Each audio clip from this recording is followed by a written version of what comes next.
Hi, நம்ம எந்த ஒரு பிஸ்னஸ் எடுத்துட்டாலும் அந்த பிஸ்னஸை கண்டினியூஸாக டெவலப் பண்ணிகிட்டே இருக்கணும். இந்த கண்டினியூஸ் டெவலப்மெண்ட்டுக்காக பிஸ்னஸ் ஓனர்ஸ் நிறைய இன்வெஸ்ட் பண்ண வேண்டியிருக்கும்.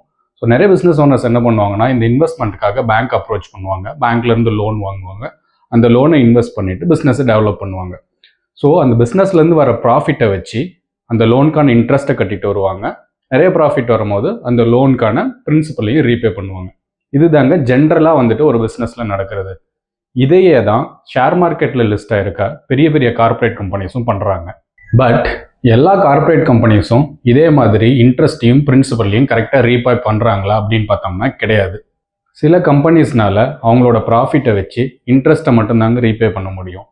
சில கம்பெனிஸ் அவங்களோட ப்ராஃபிட்டை வச்சு ஈவன் இன்ட்ரெஸ்ட்டை கூட ரீபே பண்ண முடியாது. இந்த மாதிரி நிறைய கம்பெனிஸும் மார்க்கெட்டில் லிஸ்ட் ஆகிருக்கு.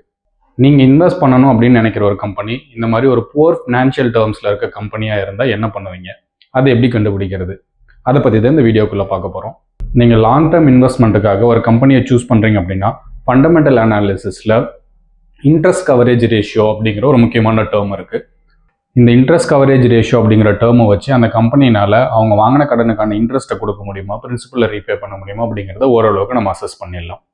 ஷேர் மார்க்கெட்டில் லிஸ்ட்டாக இருக்கிற ஒவ்வொரு கம்பெனியும் every quarter and every financial year எண்டில் அவங்க கம்பெனியோட ஃபினான்ஷியல் ரிசல்ட்ஸ் அனௌன்ஸ் பண்ணுவாங்க.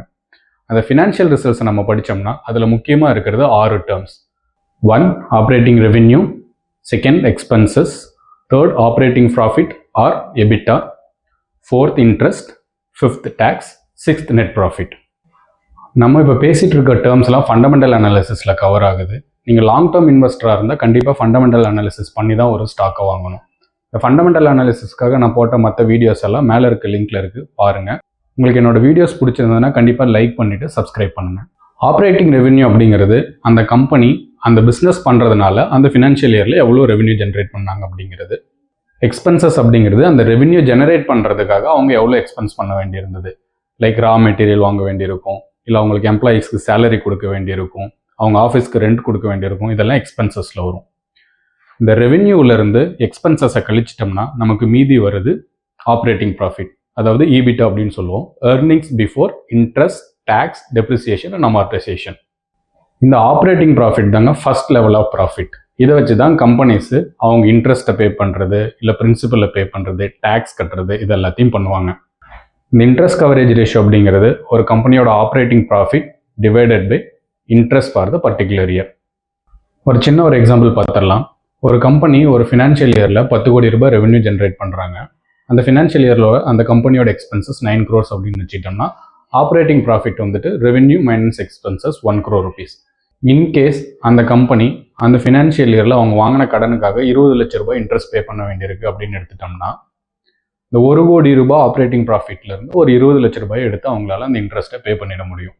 ஸோ இந்த கேஸில் இன்ட்ரெஸ்ட் கவரேஜ் ரேஷியோ அப்படின்னு பார்த்தோம்னா 1 crore divided by 20 lakhs 5 வரும். ஸோ இன்னொரு கம்பெனியை கன்சிடர் பண்ணிக்கலாம். அந்த கம்பெனி அந்த ஃபினான்ஷியல் இயரில் 10 crore rupees ரெவென்யூ ஜென்ரேட் பண்ணுறாங்க. அவங்களுக்கான எக்ஸ்பென்சஸ் 9.9 crores அப்படின்னு பார்த்தோம்னா ஆப்ரேட்டிங் ப்ராஃபிட் 10 lakh rupees வரும்.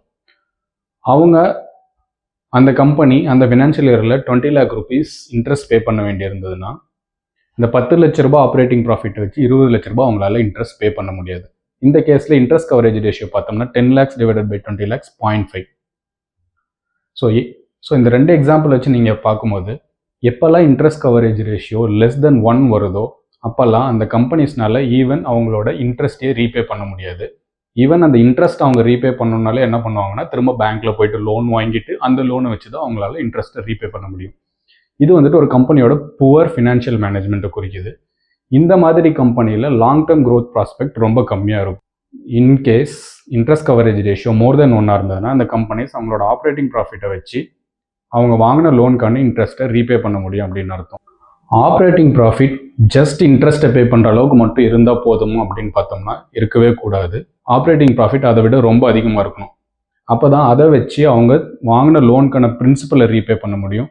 அது மட்டும் இல்லாமல் மற்ற க்ரோத் ஆக்டிவிட்டீஸ்க்காக இன்னும் அமௌண்ட்டை ஸ்பெண்ட் பண்ண முடியும். ப்ளஸ் நம்மள மாதிரி ஷேர் ஹோல்டர்ஸ்க்கு டிவிடெண்ட் கொடுக்க முடியும். ஸோ ஜென்ரலாக நம்ம இன்வெஸ்ட் பண்ணுற கம்பெனியோட இன்ட்ரெஸ்ட் கவரேஜ் ரேஷியோ பார்த்தோம்னா அட்லீஸ்ட் மோர் தென் 2 இருக்கணும். அந்த மாதிரி கம்பெனிஸை சூஸ் பண்ணுறது best for the long term investment. அடுத்த வீடியோவில் வேற ஒரு டேர்மோட உங்களை வந்து பார்க்குறேன். அது வரைக்கும் டாடா, பாய்.